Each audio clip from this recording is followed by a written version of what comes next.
بسم اللہ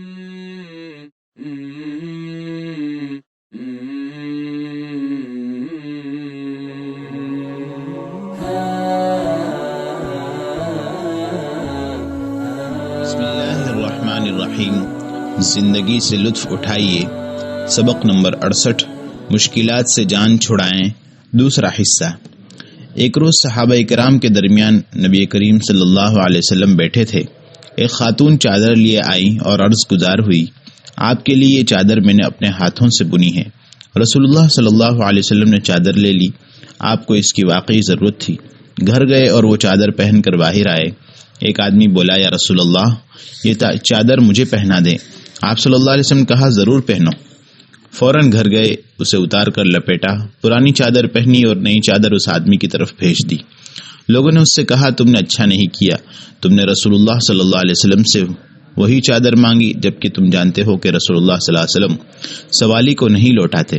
وہ کہنے لگا، واللہ میں نے یہ چادر صرف اس لیے مانگی ہے کہ جس دن مروں یہ میرا کفن بنے۔ وہ آدمی فوت ہوا تو گھر والوں نے اسے اسی چادر میں کفن دیا۔ ایک دن رسول اللہ صلی اللہ علیہ وسلم صحابہ کرام کو عشاء کی نماز پڑھا رہے تھے۔ دو بچے مسجد میں داخل ہوئے۔ یہ فاطمہ رضی اللہ عنہا کے بیٹے حسن و حسین تھے۔ وہ دونوں اپنے نانا کے پاس آئے۔ رسول اللہ صلی اللہ علیہ وسلم سجدہ کرتے تو دونوں صاحبزادے کمر پر سوار ہو جاتے۔ آپ سجدے سے سر اٹھاتے تو دونوں کو نرمی سے پکڑ کر اتارتے اور ایک طرف بٹھا دیتے۔ دوبارہ سجدہ کرتے تو دونوں بچے پھر کمر پر بیٹھ جاتے۔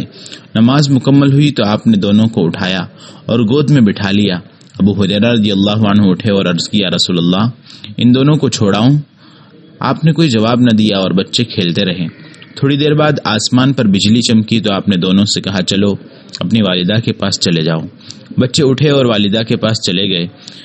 ایک اور موقع پر رسول اللہ صلی اللہ علیہ وسلم حسن یا حسین کو اٹھائے ظہر یا عصر کی نماز کے لیے نکلے۔ مصلی پر آئے، بچہ نیچے بٹھایا، تکبیر کہی، خاصی دیر سجدے میں پڑے رہے۔ صحابہ کرام کو خدشہ ہوا کہ کوئی بات نہ ہو گئی ہو۔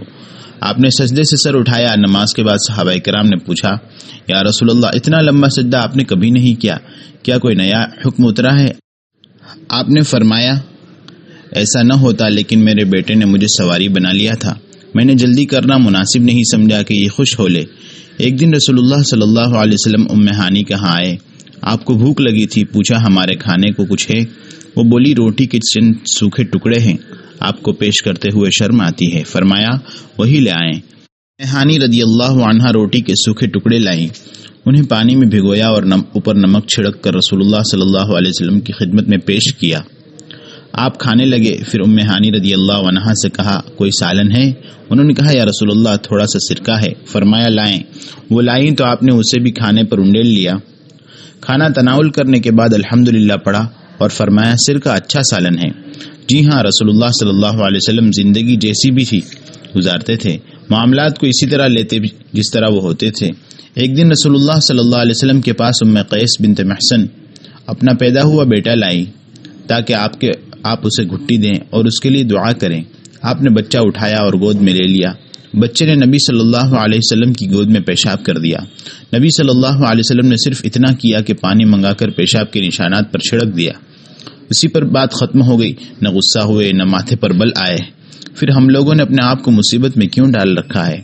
ہم ہر بات کا بتنگڑ کیوں بنا لیتے ہیں؟ یہ ضروری تو نہیں کہ آپ کا ماحول اور اس میں رہنے والی ہر چیز 100% آپ کی مرضی کے مطابق ہی ہو۔ وَإِن تَجِدْ عَيْبًا فَسُدَّ الْخَلَلَ جَلَّ مَن لَا عَيْبَ فِيهِ وَعَلَا۔ اگر تم کوئی عیب پاؤ تو یہ خلا پور کر دو، بلند و بالا ہے وہ ذات جس میں کوئی عیب نہیں۔ بعض لوگ خواہ مخواہ معاملات کو ان کے سائز سے زیادہ اہمیت دے کر اپنے جسم کو جلاتے رہتے ہیں۔ لوگوں کی وہ خطائیں اور غلطیاں جو آپ کی نظروں سے چھپی ہوئی ہیں، انہیں کرید کر نکالنے کی کوشش نہ کریں۔